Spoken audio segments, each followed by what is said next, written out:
We begin tonight in the nation's capital, where a significant federal operation is underway. Around 400 D.C. National Guard members are now on duty as part of President Trump's directive to address crime and homelessness in Washington. That number is expected to double to 800 by the end of the week, as all activated troops report for duty. The deployment is part of a broader crackdown that began on August 7th, which saw the president federalize the D.C. Metropolitan Police Department for a 30-day period, an authority granted under the Home Rule Act. Officials report that the operation, which is now active around the clock, has resulted in 103 arrests so far. On Monday, authorities made 23 arrests, including suspects wanted for murder and gun offenses. Those numbers grew on Tuesday with 43 arrests and the seizure of 24 firearms. Guardsmen in military vehicles have been seen near the National Mall and deploying from the D.C. Armory to various locations, including the Anacostia neighborhood. The White House-led initiative is also targeting homelessness on federal land.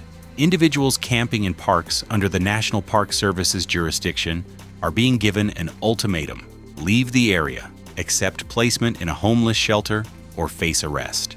President Trump has referred to the effort as Liberation Day in D.C., stating, "We're going to take our capital back."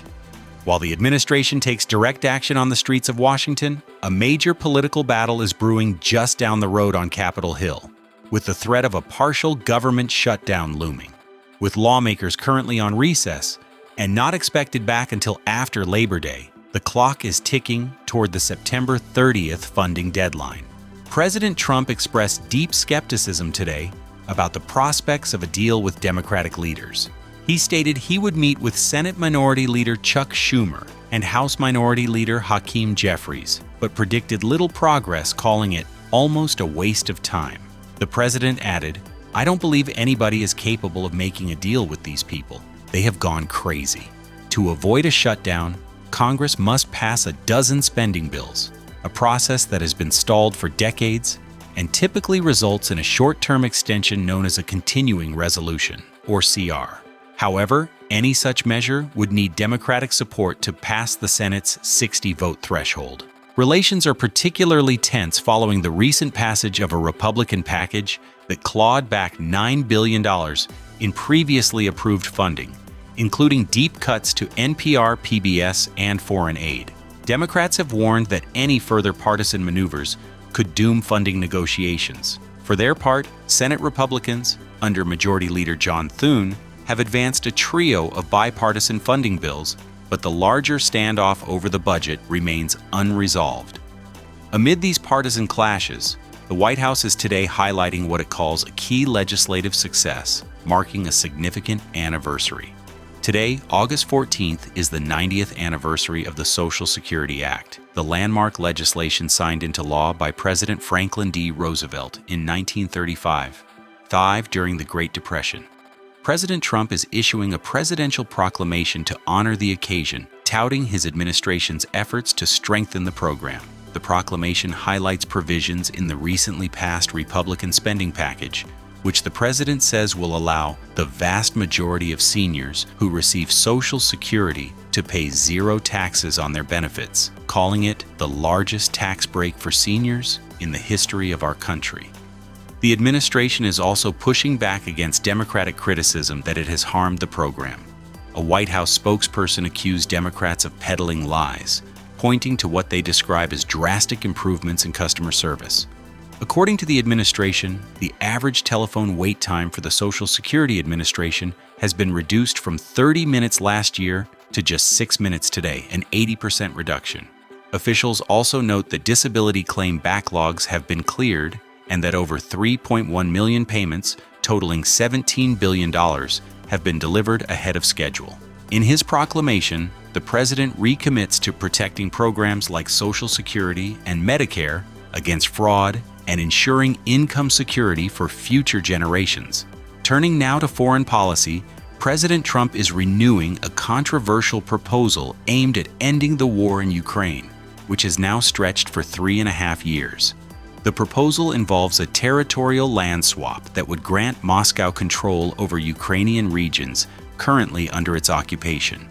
Ukrainian President Volodymyr Zelensky has firmly and repeatedly rejected any peace deal that involves ceding territory. Russia currently occupies approximately 1/5 of Ukraine, including the Crimean Peninsula, which it annexed in 2014, and large swaths of the eastern and southeastern regions of Luhansk, Donetsk, Zaporizhia, and Kherson. According to analysts, these territories are incredibly rich in natural resources.